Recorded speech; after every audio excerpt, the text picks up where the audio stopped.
gracias, Miguela, por estar con nosotros. Bienvenidos a todos los colegas, amigos del SLAUP, quienes están presentes el día de hoy a la charla que nos va a hacer nuestra gran amiga Miguela Caniza, titulada Vacunas COVID en Oncología Pediátrica. Para mí es un gran privilegio poder tenerla con nosotros en esta serie de webinars que estamos haciendo para poder estar más comunicados, más informados y poder hacer todas las preguntas y discutir sobre temas que son tan importantes, sobre todo ahora en estas épocas en que necesitamos estar comunicados. Así que muchas gracias, Miguela, por estar con nosotros aquí. Para quienes no la conocen, pues Miguela, además de ser una gran amiga, es infectóloga pediatra del Departamento de Medicina Pediátrica Global del St. Jude Children's Research Hospital.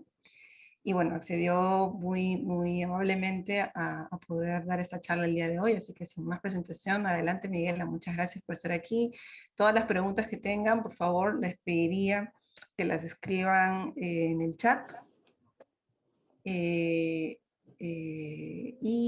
que si tuvieran o sea, algún comentario, alguna pregunta, por favor, de todas maneras lo escriban ahí y que tengan siempre su micrófono cerrado, ¿sí? Para poder escuchar atentamente todo lo que Miguela nos va a comentar. Adelante, Miguela, gracias.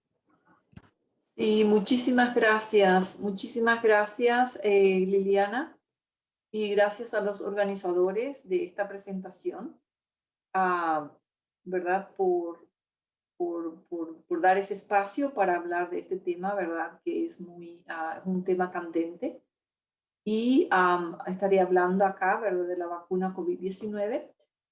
Y yo creo que para poder entender esta vacuna y después para la aplicación en pediatría, entonces estaré analizando un poquito más. Y así como con ustedes está pasando, ¿verdad? Hay tantas cosas que están ocurriendo. A veces los tiempos de COVID son diferentes de los tiempos de otras cosas. Y simpático porque un colega dijo, bueno, esto es viejo, esta información es vieja en los tiempos de COVID, porque las cosas están ocurriendo de una manera súper apresurada y que va yéndose muy rápido. Muy bien, entonces este es mi bosquejo general, donde voy a hablar brevemente, ¿verdad?, de la virología básica de SARS-CoV-2. Esto es importante entender para poder entender, ¿verdad?, los mecanismos de la vacuna. También ver un poco en cuanto a la respuesta inmune al SARS-CoV-2 y importantemente también revisar las vacunas, por supuesto, del COVID-19 y la vacunación de COVID-19 en pediatría y después, por último, en oncología pediátrica.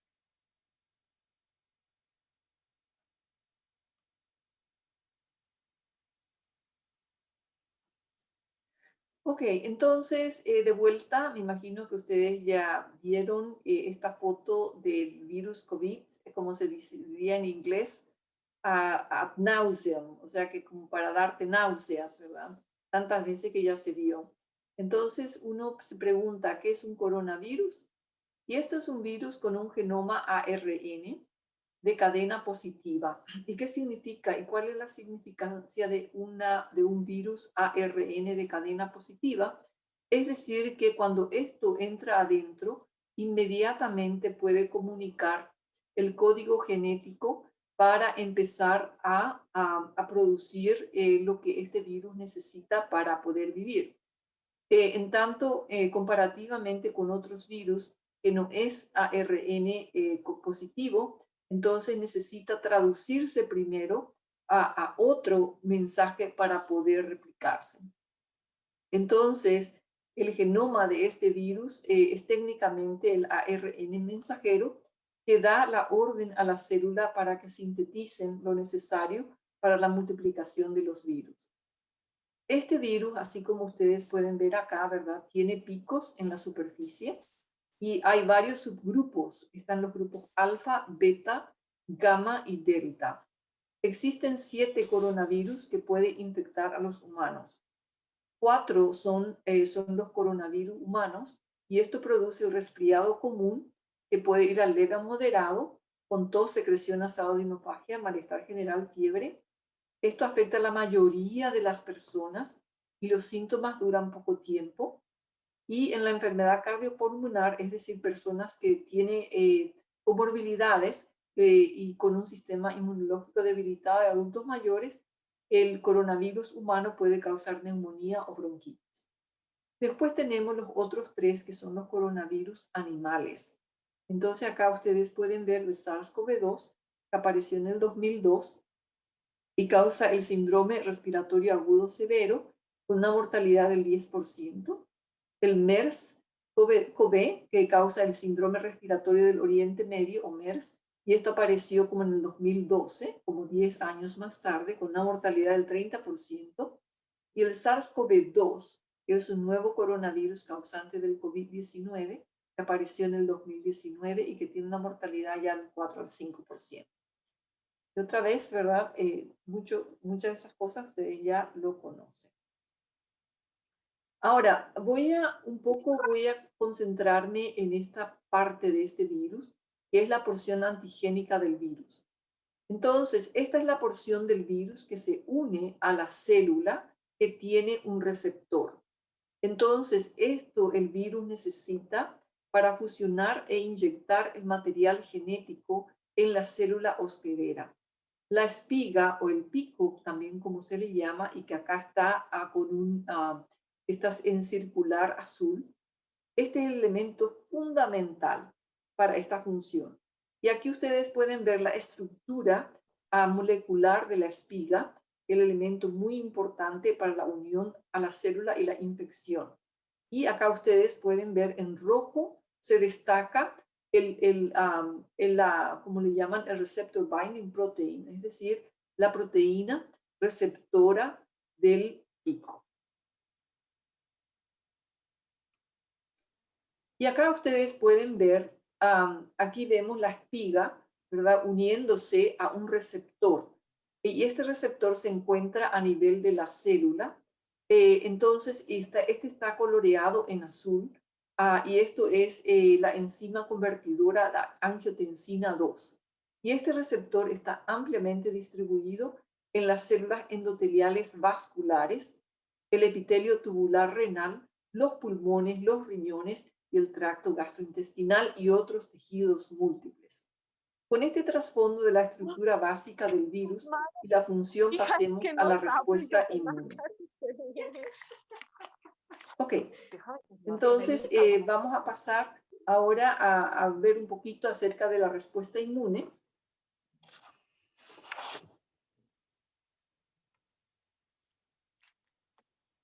Y acá es solamente una revisión muy rápida que es importante entender. Acordarse, ¿verdad? Que la primera parte es que sería un poco la sección viral.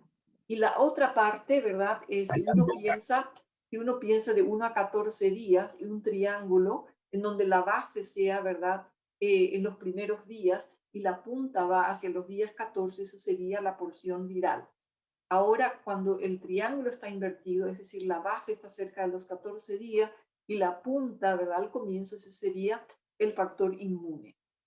Entonces, acá ustedes pueden ver la historia natural de la infección por COVID-19 desde la incubación hasta la enfermedad crítica y la respuesta inmune. Luego de la fase de incubación, que puede durar entre 0 a 14 días, se tiene la primera fase. En la fase 1 se tienen los primeros síntomas clínicos: infección del tracto respiratorio superior, rinitis, anosmia o ageusia, e infección del tracto respiratorio inferior. Se puede tener tos, fiebre, dolor torácico, y también habitualmente la gente le llaman a esta fase la hipoxia feliz, porque la persona puede tener hipoxia pero no sentirse en esta primera fase. De ahí la importancia de, si la gente tiene COVID, de hacerse frecuentemente la oximetría. Durante esta fase es que ocurre el efecto citotóxico, es decir, el efecto de los virus sobre las células. Y también estas células infectadas, después, dependiendo en dónde está, producen los síntomas. En la fase 2, ahí como ustedes pueden ver, Se caracteriza por el daño endotelial, trombosis e inflamación y disregulación del sistema renina-angiotensina o sistema renina-angiotensina-aldosterona, que es un sistema hormonal que regula la presión arterial y el equilibrio hidroelectrolítico, así también la resistencia vascular sistémica. Se observa acá los síntomas que son mucho más pronunciados en la función pulmonar con la hipoxia correspondiente. En la fase 3, que va del día 9 al día 12, hay una disregulación de la respuesta inmune y trombosis. El paciente definitivamente acá tiene hipoxia y que ya no está feliz, ¿verdad? No es una hipoxia feliz como al comienzo. En la fase 4, si no se resuelve a los 10 días, se produce una injuria pulmonar irreversible con un distrés respiratorio y este puede persistir a más de las 2 semanas. Luego del daño tisular, se puede ver la disminución de los linfocitos, eosinófilos, neutrófilos, pero un aumento de verdad un aumento de los neutrófilos, no disminución, un aumento de los neutrófilos. Puede haber un aumento del D-dimer, troponinas, las citocinas, como la interleucina 6, la interleucina 8, la interleucina 10, también es la interleucina 2. También puede haber un aumento de el CPK, que es creatinfosfoquinasa, a la presencia de anticuerpos, también otros que puede disminuir, como el interferon signaling receptor. Entonces, lo que en general se tiene es una actividad innata, es decir, una hiperactividad de la inmunidad innata. ¿Okay? Entonces, eso es lo que se ve, solamente para recordarse un poco. Y acá, ¿verdad? Con esto lo que quiero indicar, ¿verdad? Es cómo el escenario inmune asociado con respuestas inmunitarias protectoras. Entonces, ustedes pueden ver, si prestan atención al COVID-19, acá, ¿verdad? Hay dos tipos de respuesta que uno puede ver. En una respuesta se ve, ¿verdad? A la mano sería un poco el que está en azul, sería la respuesta de los macrófagos. Es decir, que los macrófagos vienen y actúan a nivel de los tejidos afectados, pero a la misma vez también ustedes pueden ver donde dice DC1. El DC1 es una célula muy importante que son los dendritic cell, es decir, son las células presentadoras de antígeno. Y estas células presentadoras de antígeno toma el antígeno viral y estimula a las células. Entonces ustedes pueden ver ahí esos redonditos azules, son las células T. Entonces estimula las células T para que esto pueda convertirse en célula citotóxica, y después pueden ver la célula dendrítica 2. Esto se llega a infectar con el virus y también estimula a otra serie de células, entre ellas las células que le llama la CD4, y finalmente estas células T, CD8 y CD4, estimulan los linfocitos B para producir los anticuerpos. Entonces ustedes pueden ver un trabajo conjunto de las células CD8, CD4, y que permite la maduración de las células de los linfocitos B, y así se llega a la producción de los anticuerpos. Entonces, esto es necesario para producir la resolución del COVID-19 y la erradicación de las células infectadas por el virus y la aceleración en la reparación del tejido pulmonar. O sea que es un poquito complicado, pero o sea que esto es lo que habitualmente pasa, y eso muchas veces, y esto es lo que se va a traducir, como ustedes ya van a ver, con lo que pasa en la vacuna. Muy bien, entonces vamos a mirar rápidamente qué ocurre, ¿verdad?, en cuanto a la memoria inmunológica. Y esto es importante entender, la memoria inmunológica, ¿verdad? Porque el gran cuestionamiento era si cuánto tiempo duraba la respuesta inmune, la parte inmunológica después de la infección. Porque la gente decía que no duraba mucho tiempo, y eso no era una buena noticia, porque eso significaba que tal vez la vacuna no tendría un efecto duradero.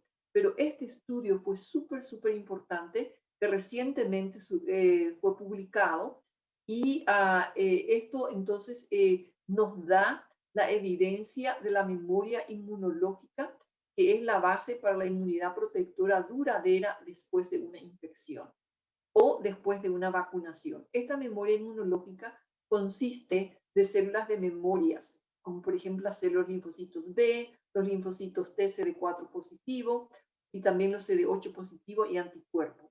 Entonces, los investigadores del Instituto de Inmunología de La Joya en California, ellos esclarecieron esta memoria inmunológica estudiando la duración de los componentes inmunes de la sangre por varios meses luego de una infección por COVID-19.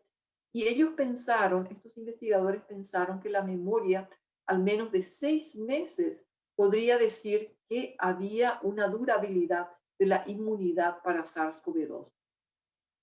Así, estos investigadores analizaron células inmunes y anticuerpos de casi 200 personas que habían estado expuestas al SARS-CoV-2 y se recuperaron. Y ellos encontraron respuesta inmune duradera en la mayoría de las personas estudiadas. Se encontraron anticuerpos contra la proteína de pico de espiga, usando, que son los que se usa para poder ingresar a la célula, en un 98% de los participantes en un mes luego de la aparición de los síntomas. Y la cantidad de anticuerpos varió ampliamente entre los individuos, pero sus niveles estuvieron estables por largo tiempo, disminuyendo solo moderadamente entre los 6 y 8 meses después de la infección. En cuanto a las células B, esto aumentaron con el tiempo, alcanzando una meseta luego de unos meses, y los niveles de las células T también para el virus se mantuvieron altos después de la infección. El número de los diferentes tipos de células inmunitarias varió sustancialmente entre los individuos, pero no se encontró una razón específica de estas variaciones, ni siquiera se pudo saber si es debido al género, es decir, femenino o masculino, o a la gravedad de la enfermedad. Lo importante es que el 95% de las personas tenía al menos 3 de cada 5 componentes del sistema inmunológico que podía reconocer el SARS-CoV-2 hasta 8 meses después de la infección. Y así eso ustedes pueden apreciar acá en la figura. Acá ustedes pueden ver las células de memoria, o sea que estos serían los componentes inmunológicos que ellos investigaron. Y acá, por ejemplo, esto sería el tipo de estadística que a mí me gusta, ¿verdad? En donde se tienen 100 personas, en donde nos dice cuál es el resultado. Y acá ustedes pueden ver qué significan los colores, en donde la G sería un poco la IgG, que es sería el IgG que va contra los receptores, Receptor Binding Protein, eso que le había mostrado. Y después la B, ¿verdad? Que es una célula específica de la memoria. También acá está el CD4 y también está el CD8 y el spike. Entonces acá está una combinación de esos elementos con los diferentes colores, siendo el negro el que tiene todos esos componentes. Entonces así ustedes pueden ver, realmente persiste la inmunidad luego de la infección. Y esto es importante recordarse. Bien, entonces ahora vamos a pasar un poquito a lo de la vacuna, ¿verdad? Entonces, con esta revisión inmunológica y la durabilidad de la memoria inmunológica, revisemos un poco acerca de la vacuna COVID-19.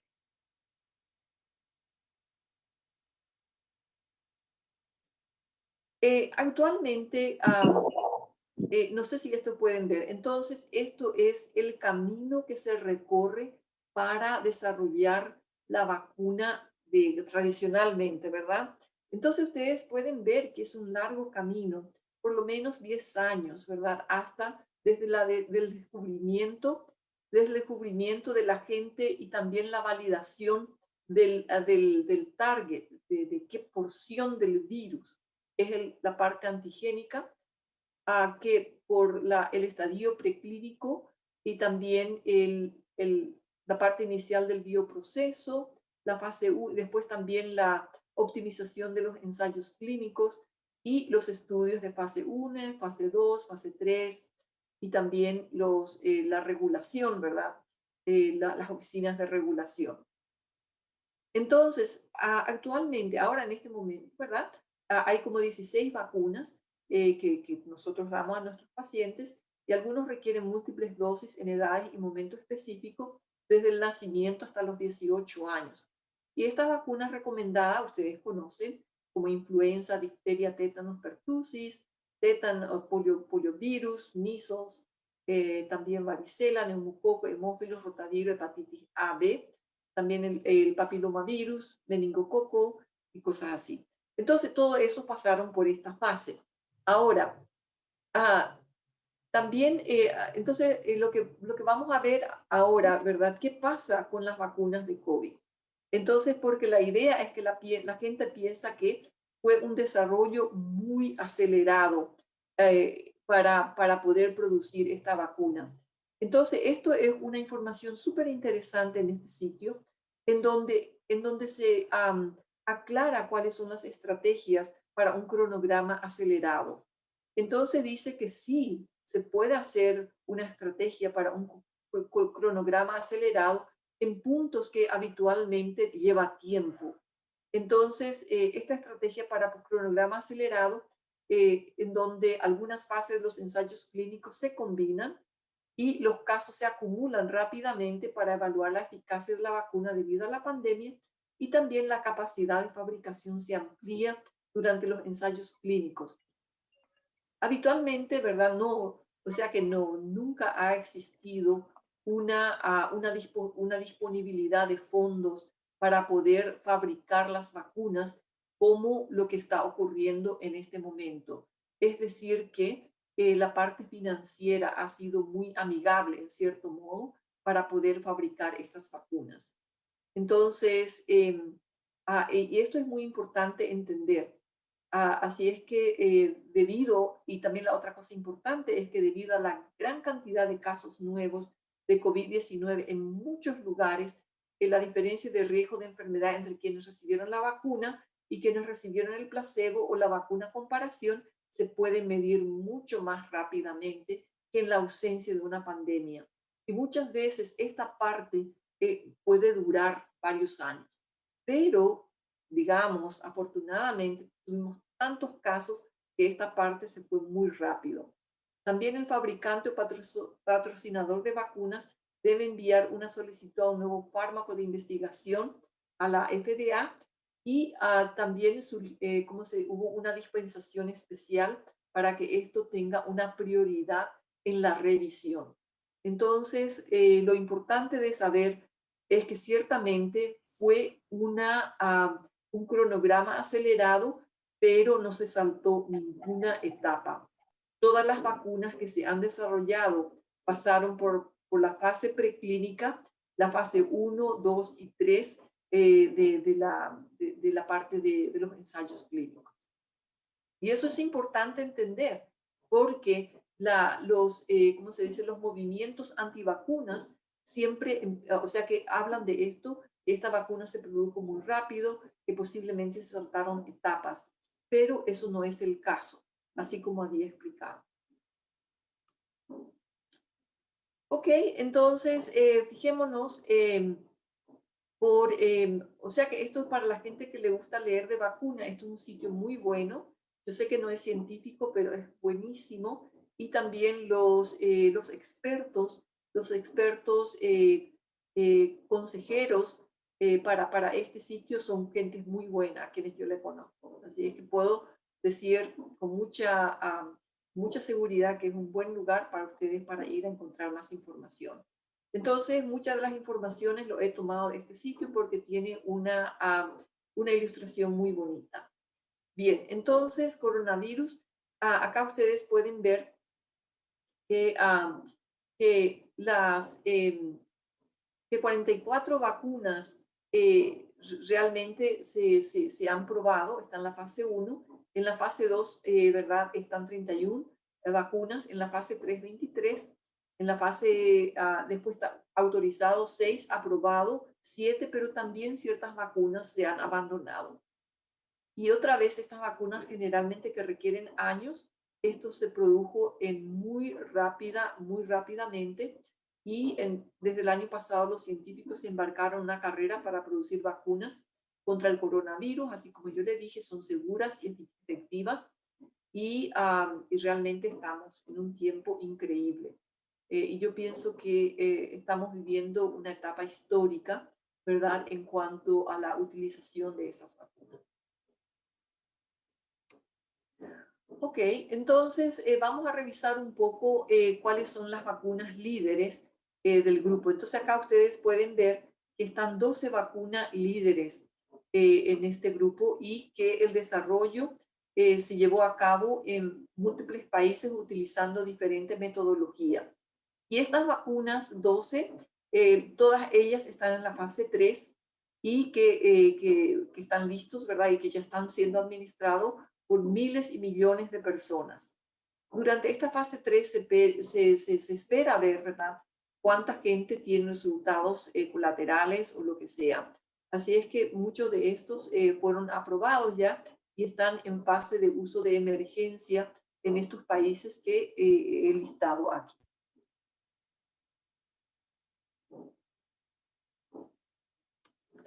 Entonces voy a revisar una de las vacunas que Álvaro recibió, ¿verdad? Que es la vacuna Pfizer. Entonces, yo también recibí la vacuna Pfizer de BioNTech el año pasado acá en Saint-Jude. Y bueno, así es que tuve también ciertos pequeños efectos, pero era muy mínimo. Este está entonces, de acuerdo a esta literatura, en la fase 2-3, aprobado en muchos países y usado por el sistema de emergencia en los Estados Unidos, la Unión Europea y muchos otros países. Pero vamos a ver cómo esto realmente actúa. Me pareció súper interesante. Entonces, así como ya habíamos revisado esta parte, vamos a revisar cómo nos dice esto. Entonces, la vacuna Pfizer es la que se llama la vacuna genética y vamos a utilizar esto como un ejemplo de la vacuna genética. Y otra vez, las vacunas son diferentes. Entonces, este tipo de vacuna hizo historia no solo porque informó una tasa de eficacia del 95% en la prevención de COVID-19 en ensayos clínicos, sino porque es la primera vacuna aprobada por la FDA para uso humano que se basa en la tecnología del ARN. Entonces, así como ya se acuerdan lo que le había mostrado, la proteína de la espiga, que es el blanco para el desarrollo de la vacuna, este tiene un código genético que sería un poco el ARN mensajero. Este ARN mensajero es muy frágil y se degrada por nuestras enzimas naturales. Y eso es uno de los problemas cuando uno trabaja con ARN, que se degrada fácilmente. Entonces, cuando esto se degrada, es difícil que pueda actuar. Y esto se protege con una burbuja aceitosa hecha de nanopartículas, así como pueden ver ahí. Y dentro de esto se debe mantener. ¿Okay? Entonces, estas nanopartículas de lípidos. Y esto se debe mantener helada para mantener la eficacia. Para el transporte se debe mantener una cadena de frío y monitorear esta cadena de frío para poder transportarse a menos 70 grados Celsius a fin de que siga siendo viable. Y esto ya me imagino que definitivamente ustedes ya están pensando que esto es la desventaja de esta vacuna, que es la exigencia de mantener a una temperatura tan baja para poder mantener la eficacia de esta vacuna. Entonces, luego de la inyección, estas partículas se encuentran, se van donde las células y se reproduce, es decir, da el mensaje para producir la proteína de la espiga. Entonces, ustedes pueden ver que la proteína de la espiga está alrededor de las células y estas se convierten como células infectadas. Así es como se interpreta. Y estos se presentan, o sea que las células presentadores de antígeno viene y lee esa información y reacciona contra eso. Entonces, esa célula presentadora de antígeno que se ve con un color grisecito, habla con las células T, donde estimula a las células T colaborador, el CD4, y luego esto conversa con el linfocito B, y en donde el linfocito B es el que termina produciendo los anticuerpos que neutraliza el virus. Y lo importante es que los linfocitos T se convierte en o sea que se vuelve en una memoria para poder después enfrentarse con otras infecciones. Y esto es en realidad lo que ocurre en una estimulación por una vacuna como la vacuna de Pfizer. Y otra vez, la vacuna de Pfizer es una vacuna genética. Lo importante que también se entienda es que debido a la fragilidad del ARN mensajero, tan pronto como el ARN mensajero penetra en la célula, como libera el mensaje genético, entonces ese ARN mensajero es prácticamente destruido y ese ARN mensajero no se incorpora a la genética celular. Entonces no se incorpora a ninguno de ellos, pero ese ARN mensajero se degrada y ya no existe más. Lo que sí existe, ¿verdad? Son las proteínas, y las proteínas permiten la elaboración de la respuesta a la misma. Y todo esto son argumentos que son seguidos por los grupos antivacunas. La vacuna de Pfizer requiere 2 inyecciones administradas con 21 días de diferencia a fin de preparar el sistema inmunitario para combatir el coronavirus.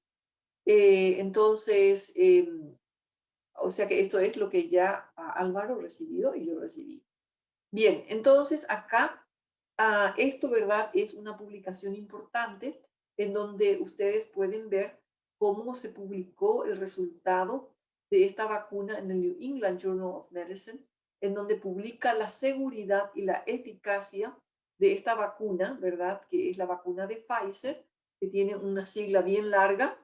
Entonces, en este estudio, este fue un estudio randomizado multinacional controlada con placebo ciego para participantes de más de 16 años en una proporción de 1:1 para recibir 2 dosis con 21 días de diferencia de placebo o vacuna candidata, ¿verdad? Del BNT162b2, 30 microgramos por cada dosis.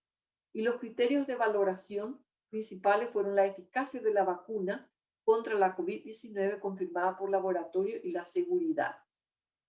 Más de 40.000 participantes se sometieron a la asignación al azar, de los cuales la mitad recibieron inyecciones con la vacuna y la otra mitad con placebo. Hubo 8 casos de COVID-19 con inicio al menos de 7 días luego de la segunda dosis entre los participantes asignados a recibir la vacuna y 162 casos entre los asignados a placebo. Esto dio una protección de 95% en la prevención de COVID-19. Y por supuesto, eso fue una de las mejores noticias que hemos recibido. Yo me acuerdo, esa mañana me levanté y he visto eso y estuve tan contenta, creo que envié correo a todo el mundo. Entonces yo creo que todos estuvimos contentos con eso. Bien, entonces acá ustedes pueden ver, pueden ver otras vacunas genéticas. Tenemos la Moderna, ¿verdad? Y su distribución global. Entonces la Pfizer se da 2 dosis a 3 semanas de separación y la Moderna se da también 2 dosis, pero 4 semanas de separación. La Moderna necesita menos frío para conservar que la de Pfizer. Entonces acá ustedes pueden ver los países por donde esto, ¿verdad? Fue aprobado y también el uso temprano de estas vacunas. Acá, la razón por la cual quería mostrarle esto también es que hay mucho más. Todo esto son vacunas genéticas, ¿verdad? Que usa una tecnología similar. También hay otras vacunas que no solamente usa ARN, sino usa ADN. Y acuérdense que el ADN es un poco más fuerte que el ARN. Entonces, acuérdense también que la vacuna genética, como la de Pfizer o la Moderna, como diría en mi familia, son muy chuchis esas vacunas, son muy delicadas, son súper delicadas. Entonces, cuando es muy delicado, se convierte en una vacuna muy difícil de mantener, de transportar y de conservar. Por eso los fabricantes de vacunas siempre están viendo también otras opciones. ¿Okay? Entonces, por lo menos hay como 20, y eso solamente son unos ejemplos de vacunas genéticas, ¿verdad? Que así como estaba diciendo, que tiene no solamente ARN, pero sí tiene ADN. Muy bien, entonces vamos a pasar a otro tipo de vacunas. Otro tipo de vacuna. Entonces vamos a ver, acá están las vacunas de los vectores virales. Y acá le subrayé, está la vacuna de la Maleya, eso sería el Sputnik, también el Oxford AstraZeneca, el CanSino y el Johnson Johnson, o también le llama el Janssen. Entonces son 4 vacunas, ¿verdad?, que utilizan vectores virales. Entonces vamos a fijarnos un poquito qué nos dice acerca de estas vacunas. Entonces acá ustedes pueden ver estas vacunas con vectores virales. Estas vacunas contienen virus que están completamente diseñados para transportar el gen de coronavirus. Algunas vacunas de vectores virales entran en las células y hacen que produzca proteínas virales, y otros vectores virales se replican lentamente transportando las proteínas de coronavirus en su superficie. Y acá entonces es otra vez una figura muy similar a lo que ya le había mostrado, en donde la única cosa que yo reemplacé fue, ¿verdad?, cómo se transporta el mensaje, el código genético de la espiga. Y esto, en vez de irse en una burbuja aceitosa, se va dentro de un virus. Y esta es la descripción del Sputnik, ¿verdad?, que sería el Gamaleya. Entonces, ellos utilizaron 2 tipos de adenovirus. Un adenovirus que es el adenovirus 26 y otro adenovirus que es el adenovirus 5. Entonces, ellos pusieron este mensaje genético dentro de estos adenovirus, y y esto es lo que ocurre cuando entra dentro de la célula. Entonces, el gen de la proteína de pico se quita, se va afuera, y el proceso es lo mismo.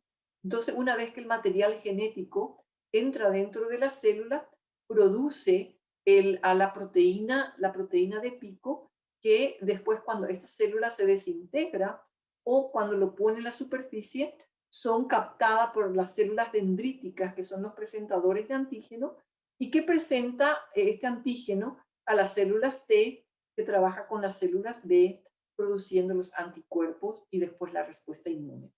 Entonces, eso es lo que ocurre con esto. Lo interesante de la vacuna Sputnik, que es una vacuna muy buena, es que utilizan 2 tipos de adenovirus, adenovirus 26 y adenovirus 5. Y la razón por la cual ellos usaron esos 2 tipos de adenovirus es porque podría ocurrir que la persona ya ha encontrado el adenovirus 26 o el adenovirus 5, entonces hay una reacción contra el adenovirus. Entonces, en el Sputnik también es de 2 dosis. Entonces, la primera dosis utiliza el adenovirus 26, en la segunda dosis utiliza el adenovirus 5. Entonces, con eso se elimina el potencial de tener una respuesta a un virus con lo cual ya se ha tenido contacto. Y otra vez, este Sputnik es un poco similar, o sea que es similar a la vacuna del AstraZeneca. Pero la vacuna de AstraZeneca, en vez de separar estos 2 virus, ponen los 2 virus juntos, la primera dosis, y los 2 virus juntos como la segunda dosis. Entonces, la ventaja otra vez de estas vacunas están basadas en que el adenovirus son más resistentes, ¿verdad?, que las vacunas del ARN mensajero de Pfizer y Moderna. También el ADN no es tan frágil como el ARN, y la dura capa, ¿verdad?, del adenovirus ayuda a proteger el material genético en su interior. Como resultado, el Sputnik 5 se puede refrigerar y no requiere temperaturas de almacenamiento muy bajas. Y también la otra cosa, ¿verdad? Entonces, posiblemente para lugares en donde no se sabe si existe la infraestructura para mantener una temperatura tan baja, entonces uno optaría por una vacuna, ¿verdad?, que se asegura que se va a mantener. Entonces, eso es una de las ventajas de esta vacuna. Y otra vez salió la publicación, y realmente también celebramos cuando salió esta publicación, en donde el investigador Dennis Logunov y sus colegas de Rusia informaron que en la revista The Lancet al comienzo de este año la eficacia de esta vacuna, que sería la del Sputnik. Para probar la eficacia, ellos condujeron también un estudio randomizado con vacuna y placebo, y ellos administraron estas vacunas con 21 días de diferencia, la dosis 1 con la dosis 2, y los resultados del ensayo muestran un fuerte efecto protector consistente en todos los grupos de edad de los participantes. Y también esto, ¿verdad? Utiliza un enfoque de un adenovirus, así como te estaba diciendo. Ahora, así como le estaba diciendo, esta vacuna es similar a la AstraZeneca, con la diferencia que ya había mencionado. Y también este grupo de personas dice que utilizaron la misma metodología que se utilizó con el virus del ébola. Así es que, por más de que sea una vacuna nueva, la metodología es similar a la que se utilizó con otras vacunas. Eh, entonces, se piensa que también esta vacuna se puede, así como le estaban diciendo, se puede mantener con una temperatura no muy baja.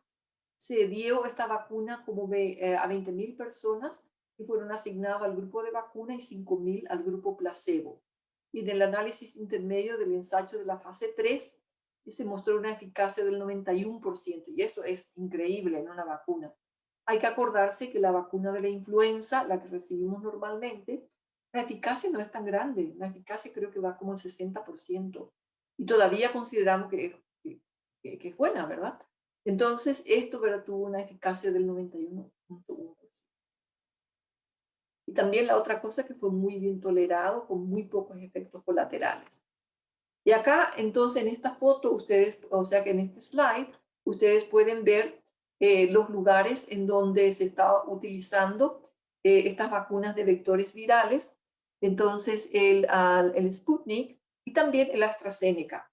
Entonces, y también ustedes pueden ver la vacuna del CanSino, que sería la vacuna china, donde tiene una eficacia de 65.28, pero vean que en cuanto a la dónde guardar, es solamente refrigerada, ¿verdad? Entonces, esa sería la ventaja. Y acá ustedes pueden ver la vacuna de Janssen. ¿Cómo uno podría guardar? Nos dice de 2 a 8 grados centígrados. Es decir, que solamente puede ser una vacuna refrigerada y posiblemente con una disminución importante de costo de transporte. Bien, entonces acá ustedes pueden ver que es una cantidad de vacunas que se está elaborando y que va a venir al mercado, ¿verdad? Esos son todos vacunas que utilizan vectores virales. Así ustedes pueden ver por lo menos 13 vacunas y esto tienen diversos vectores virales, como por ejemplo adenovirus de gorila, de virus de la estomatitis, de influenza, de vaccinia, adenovirus de chimpancé, de Vete a comprar pan y yogur. en un caso. Entonces, esos son diferentes tipos de vectores virales que lo utilizan. ¿Okay? Entonces, ahora vamos a ver otro tipo de vacuna, ¿verdad?, que está disponible. Y estas son las vacunas basadas en las proteínas. Es decir, en vez de dar virus, en vez de dar el mensaje, ya se da directamente la proteína.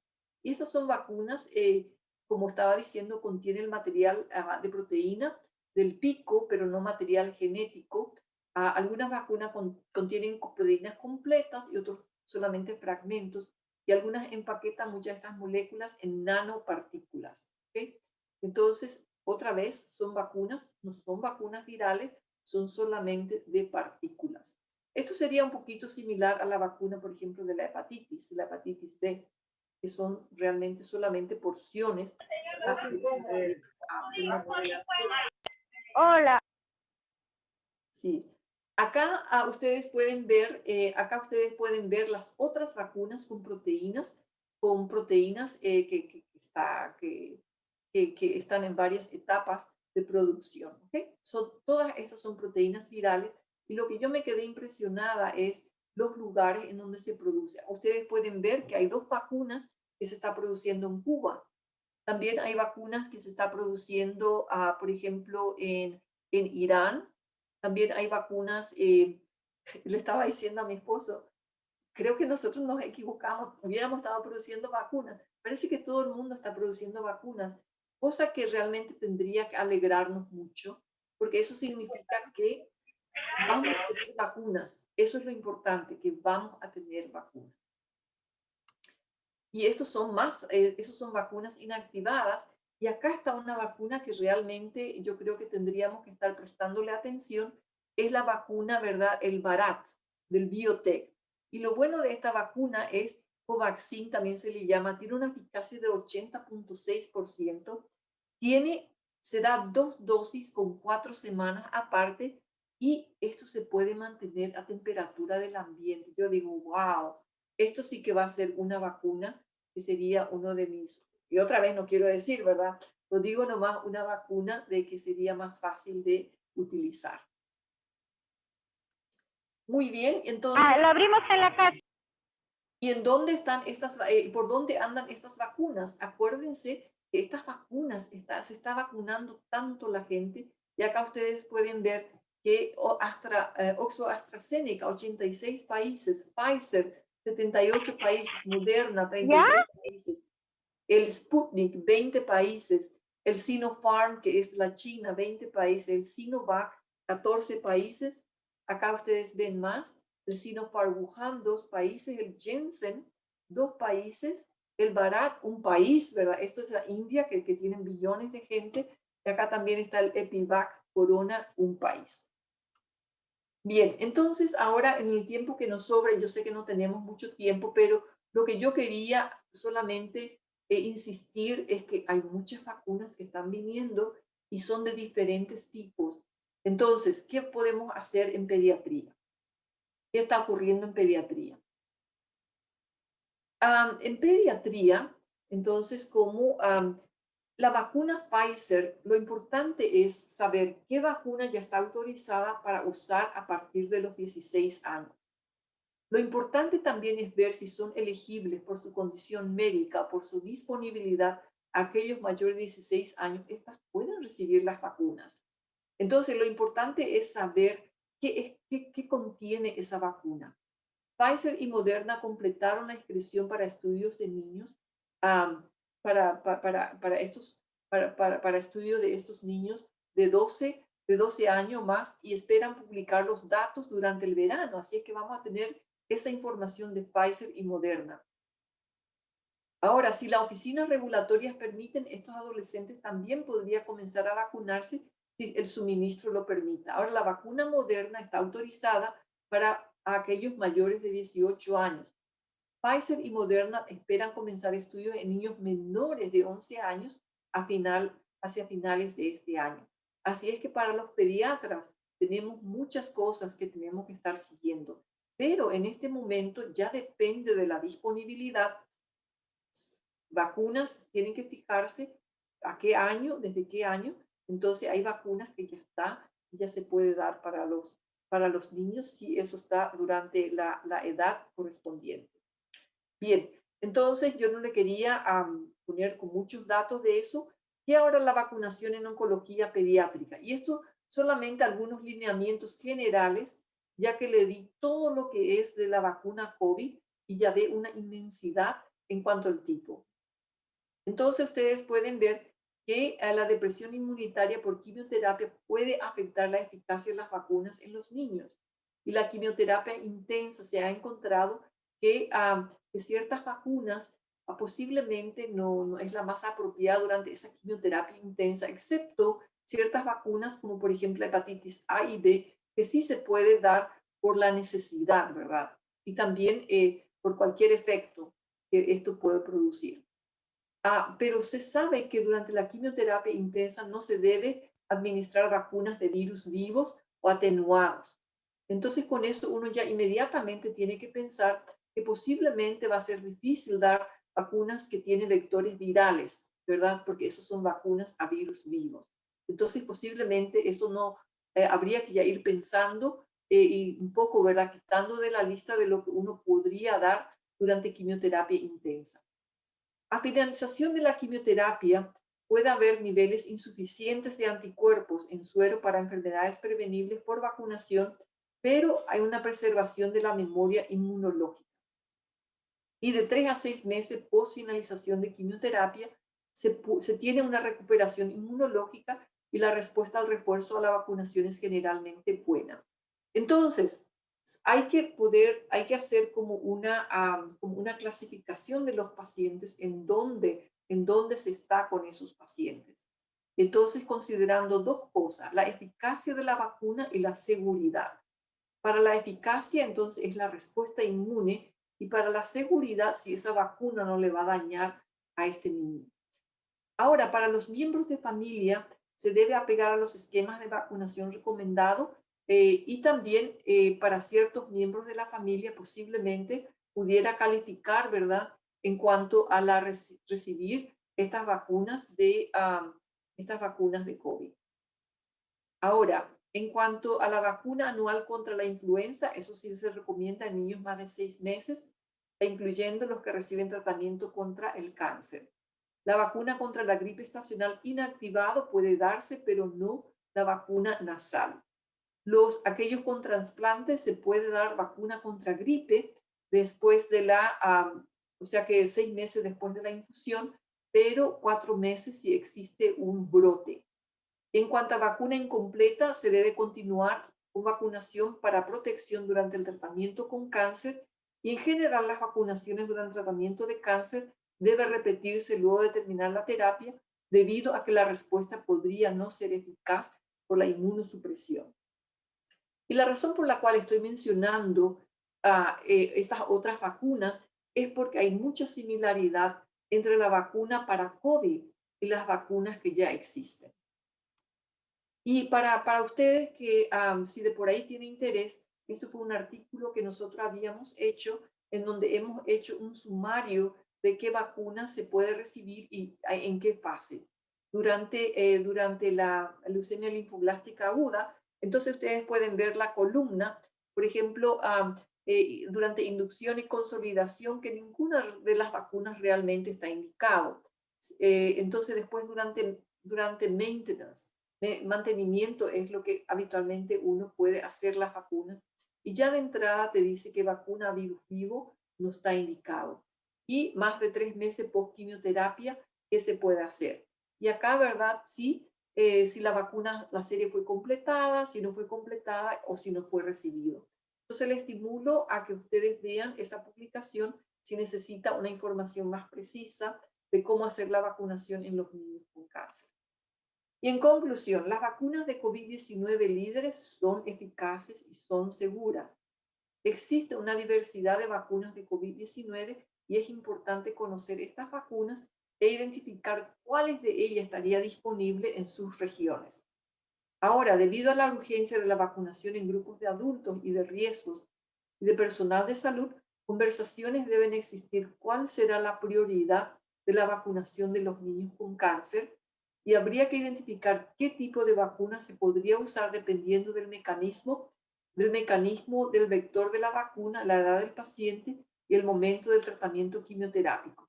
En general, evitar las vacunas que usan vectores virales vivos, y debido a la respuesta disminuida de niños con cáncer, la administración dependerá de la disponibilidad de las vacunas.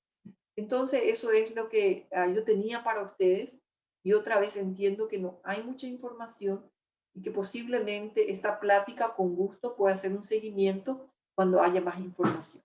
Así que muchas gracias.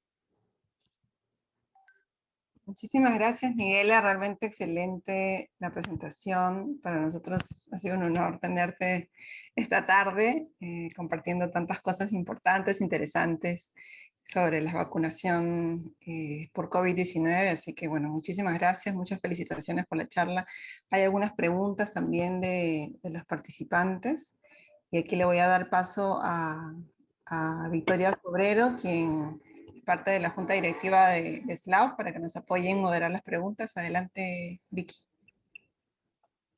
Buenas tardes, doctora. Bueno, antes que nada, muchas gracias por su excelente ponencia. De las preguntas, la primera es, depende de qué personas, a pesar de infectarse y tener enfermedad sintomática, sus niveles de inmunoglobulinas de memoria sean nulos. ¿Podría repetir qué me dice? ¿de qué depende o si se sabe, a pesar de que algunas personas pudieran infectarse y tener enfermedades sintomáticas, sus niveles de inmunoglobulinas hayan sido nulos? Eso es el estudio que yo había compartido con ustedes. Realmente ese estudio en donde ellos encontraron respuesta inmunológica eran todos en pacientes con, que no tenían inmunosupresión. Entonces, definitivamente la producción, yo creo que el COVID-19 es un virus similar a otros virus. Entonces, muchas de las cosas que hemos aprendido de coronavirus hemos aprendido de coronavirus humano, y hay una revisión súper interesante en donde se hizo un estudio de coronavirus humano, en donde se ha visto que los niños que tienen una deficiencia, es decir, que están inmunosuprimidos, que ellos pueden tener una infección crónica por coronavirus. Estoy hablando del coronavirus humano, no el animal, en donde definitivamente el factor para tener una infección crónica fue estar inmunosuprimido y con la información de que posiblemente tendría niveles bajos, ¿verdad?, de anticuerpos. Y entonces, posiblemente estos pacientes no tendrían muchos anticuerpos y, por supuesto, favorecería que tenga una infección crónica y ser portador. No sé si eso contesta tu pregunta. Sí, muy claro. Doctora, ¿cuáles son las cifras de carga virales altas y bajas? Y si es verdad que por arriba de 24 un paciente no es contagioso. Bueno, realmente la carga viral se mide de una manera indirecta. Entonces, eso se le llama, cuando se hace PCR, se llama el ciclo, el cycle threshold, el CT, el valor de CT. Y es como dar vuelta y vuelta y vuelta y vuelta hasta encontrar todo. Entonces, habitualmente la gente tiene un parámetro, ¿verdad? Entonces muchas veces la gente dice, cuando el ciclo ya es 36, yo no estoy encontrando un virus. Entonces digo, eso es negativo ya.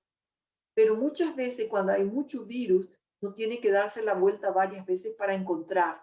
Entonces muchas veces cuando el CT dice, oh, el CT es como 20. Entonces eso significa que hay mucho virus. Porque entonces la máquina no tiene que darse vuelta varias. Disculpe que estoy siendo muy no muy científica. Entonces, cuando no tiene que buscar mucho para encontrar, entonces eso significa que la carga viral es alta y le llama cycle threshold. Entonces, para ciertos laboratorios dice, bueno, vamos a decir que es negativo cuando ya estamos en el ciclo 36 y todavía no vemos nada, es negativo. Y también a veces la gente dice, bueno, resultó positivo en el ciclo 30, posiblemente tiene una carga viral baja. Entonces, esa es la manera como se está interpretando. Perfecto. Doctora, ¿qué tiempo después de tener la infección por COVID usted recomienda administrar vacunas como la Prevenar o la antiinfluenza? Posiblemente, o sea que realmente muchas de estas vacunas, por ejemplo, influenza, sobre todo la que no es, que es solamente de los antígenos, ¿verdad? Entonces, tan pronto la persona se sienta bien, ¿verdad? Entonces, yo pienso que habitualmente la resolución, ¿verdad? Ocurre, dice 10 días después del inicio, ya no tiene más síntomas, ¿verdad? Entonces, es súper importante continuar las vacunaciones y sobre todo cuando los pacientes ya no tienen síntomas. Eso es lo más importante. Por supuesto, si el paciente continúa con síntomas, porque eso puede ocurrir, entonces eso ya es debido a los síntomas que persisten. Pero si el paciente se ha recuperado y han pasado ya 10 días, ¿verdad? Y posiblemente por seguridad, se puede decir por lo menos como un mes desde el inicio mismo del diagnóstico, ya para ese entonces ya se habrá recuperado completamente.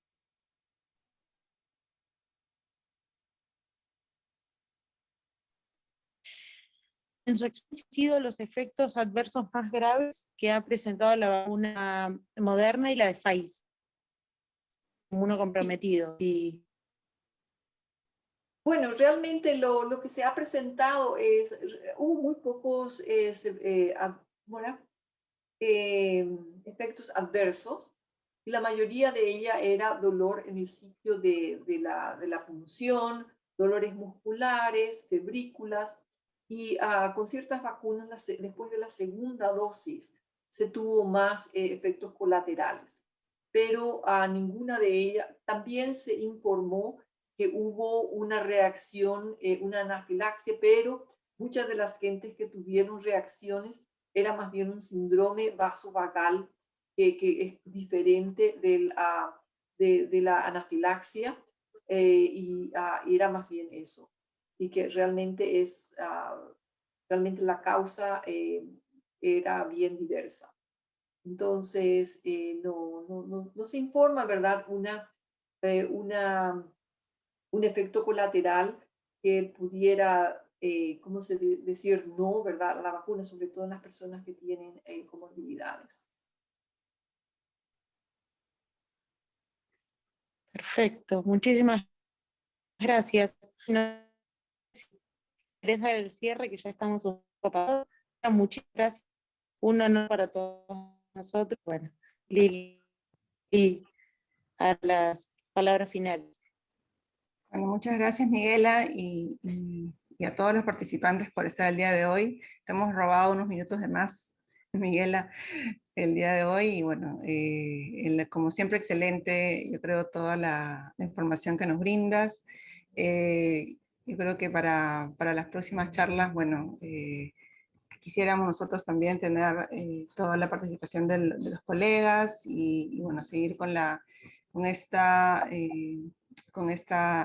labor de poder seguir educando a todas las personas que se conecten con nosotros. Así que bueno, solamente agradecerte mucho por la participación y a todos, y quedan invitados para seguir uniéndose a los webinars que se van a dar cada 15 días por esta vía, y se les va a avisar también por correo y por redes sociales. Un abrazo a todos, gracias. Muchas gracias. Gracias. Cuídense. Gracias, luego. Cuídense.